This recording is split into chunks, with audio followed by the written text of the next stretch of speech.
Panchayat area trade লাইসেন্সটাকে আপনি কিভাবে renew করবেন আজকের ভিডিওতে তার স্টেপ বাই স্টেপ প্রসেস দেখিয়ে দেবো।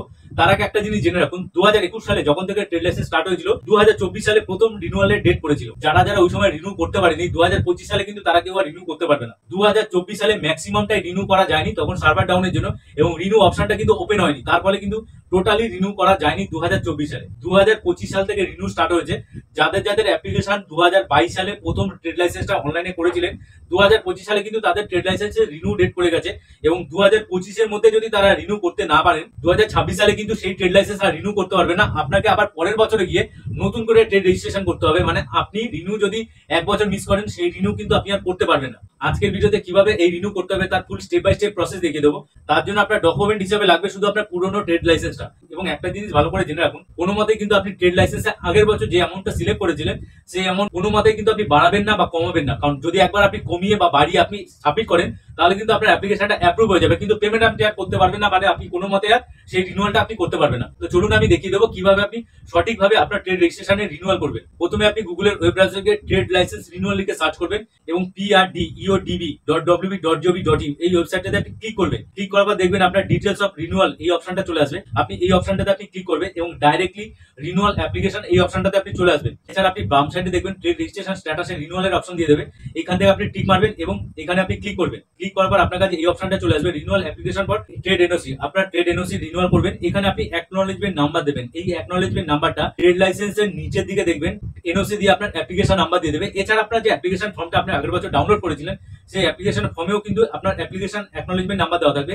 এছাড়া আপনার ট্রেড লাইসেন্সেও কিন্তু আপনার অ্যাকনলেজমেন্ট নাম্বার দেওয়া থাকবে, যেটা আপনার নিচের দিকে পাবেন। এখানে আপনার অ্যাকনলেজমেন্ট নাম্বারটা দিয়ে দেবেন, দিয়ে সার্চ করবেন। সার্চ করার পর আপনি দেখতে পারেন যে আপনার ট্রেডের ডিটেলসটা দিয়ে দেবে। এখানে যদি আপনি 21 সালেরও ট্রেড লাইসেন্সের অ্যাকনলেজমেন্টের নাম্বার দিয়ে দেন, দিয়ে সার্চ করেন, সেই এখানে দেখবেন আপনার ট্রেডের পুরো ডিটেলস দিয়ে দেবে। এখানে আপনি কি করবেন, নিচে রিনিউয়ালের অপশনটা দিয়ে দেবে। এখানে দেখবেন রিনিউয়াল পেন্ডিং, এবং আগের বছরে যাদের রিনিউয়ালের ডিটেলস বাকি ছিল তাদের কিন্তু রিনিউয়াল এক্সপায়ার দেখিয়ে দেবে। এবং আপনার ক্ষেত্রে যদি আপনি 22 সালের ট্রেড লাইসেন্স করে থাকেন এবং 25 সালে আপনার রিনিউয়ালের ডেট থাকে, এখানে রিনিউয়াল পেন্ডিং থাকবে এবং আপনার কত টাকার অ্যামাউন্ট সিলেক্ট করা ছিল সেই অ্যামাউন্টও কিন্তু এখানে দেওয়া থাকবে। এখানে রিনিউয়াল পেন্ডিং এই অপশনটা আপনি ক্লিক করবেন। ক্লিক করার পর আপনার রিনিউয়ালের এই পেজটা চলে আসবে। আপনার অ্যাপ্লিকেশনের ফুল ডিটেলস দেখিয়ে দেবে যে আপনি আগের বারে অ্যাপ্লিকেশন করেছিলেন, যা যা ডিটেলস দিয়েছিলেন সমস্ত ডিটেলস কিন্তু এখানে দেওয়া থাকবে। এখানে অ্যাড্রেস অফ অ্যাপ্লিকেশন এই অপশনটাতে আপনি কারেক্ট করতে পারেন। দেন আপনার ক্যাটাগরি অফ ফিস, আপনার যে অ্যামাউন্টটা সিলেক্ট করেছেন সেই অ্যামাউন্ট বেস করে কিন্তু আপনার ক্যাটাগরি অফ ফিস সেটা সিলেক্ট করবেন। সিলেক্ট করার পর আপনার লাস্ট বছরের যে ট্রেড লাইসেন্সটা ছিল সেটা এখানে আপলোড করে দেবেন এবং পিডিএফ ফাইলে আপলোড করবেন। দেন প্রসেস করবেন। প্রসেস করার পর এখানে দেখবেন আপনার পেমেন্ট করার এই পেজটা চলে আসবে। এখানে আপনার ফুল ডিটেলস দিয়ে দেবে যে এখানে আপনাকে কত টাকা পেমেন্ট করতে হবে। এখানে দেবেন অনলাইন পেমেন্ট এই অপশনটা আপনি ক্লিক করবেন। ক্লিক করার পর আপনার কাছে এই পেজটা চলে আসবে। এখানে আপনার কত টাকা পেমেন্ট করতে হবে তার ফুল ডিটেলসটা দিয়ে দিয়েছে। প্রসেস টু পে এই অপশনটা আপনি ক্লিক করবেন। ক্লিক করার পর আপনার কাছে এখানে আপনার ব্যাংকিং পেজটা চলে আসবে। এখানে টার্মস এন্ড কন্ডিশন এই অপশনটা ক্লিক করবেন। দেন আপনার কাছে তিনটে অপশন দিয়ে দেবে, credit, debit card, internet banking and UPI. সবথেকে সেফ এবং সবথেকে বেস্ট প্রসেস হচ্ছে ইউপিআই। তো এখানে আপনি ইউপিআইটাকে সিলেক্ট করতে পারেন। তো এখানে আপনি আপনার ইউপিআই আইডি নাম্বারটা দিয়ে দেবেন। দেন ভেরিফাই কোড নাম্বার, আপনার এখানে ক্যাপচা কোডটা দিয়েছে সেই ক্যাপচা কোডটা এখানে বসিয়ে দেবেন।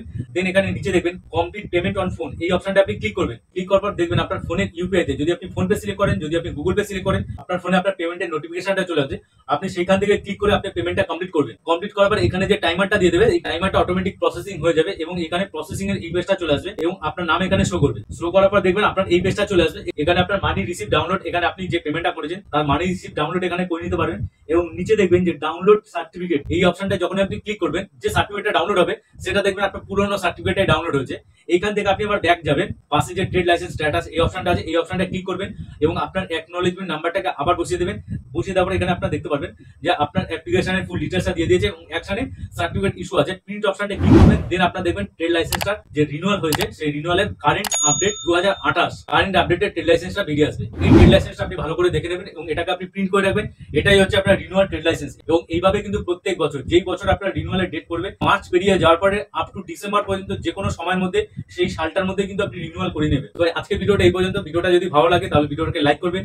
যদি আমাদের চ্যানেলে নতুন হয়ে থাকেন এবং আমাদের চ্যানেলের ইনফরমেশন যদি আপনার কাজে লাগে তাহলে অবশ্যই চ্যানেলটাকে সাবস্ক্রাইব করে যাবেন। দেখা হবে নতুন একটা ভিডিওতে। ততক্ষণ ভালো থাকবেন এবং সুস্থ থাকবেন। ধন্যবাদ।